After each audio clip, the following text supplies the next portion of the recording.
Okay mga ka-DJ, ito nag-crave lang yung dalawang anak.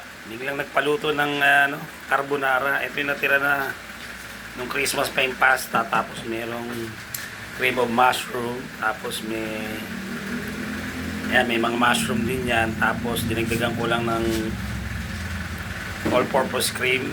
Tapos wala kang walang nabiling bacon. Dapat may bacon pa, ham na lang.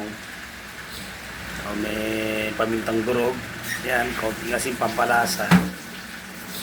Tapos nilagyan ko ng cheese sa ibabaw. So ganun lang, pag type nyo yung ganito para maiba naman, may laging spaghetti para hindi nakakasawa. Subukan nyo yung ganito. Carbonara.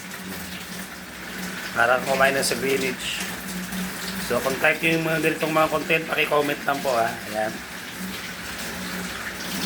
Madali lang yan, ginisa ko lang sa, nagisa ko ng bawang sibuyas. Tapos prinito ko muna ng konti yung ham.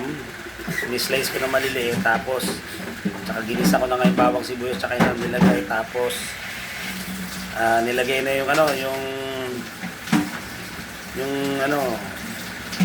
cream of mushroom, yung pinaka-sauce. Tapos, yung all-purpose cream. Tsaka may gatas na po yan, na malabnaw, yan. Tapos kayo nang bahala magtimpla. Tapos konting tubig din kasi pag masyadong malapot. So ito lang po yung ating nagawa ngayon. So yung type yung mga menu. Paki-comment lang kung yan, natatakam na ako. Yan, dadali ko na sa dalawang anak. Thank you guys. See you.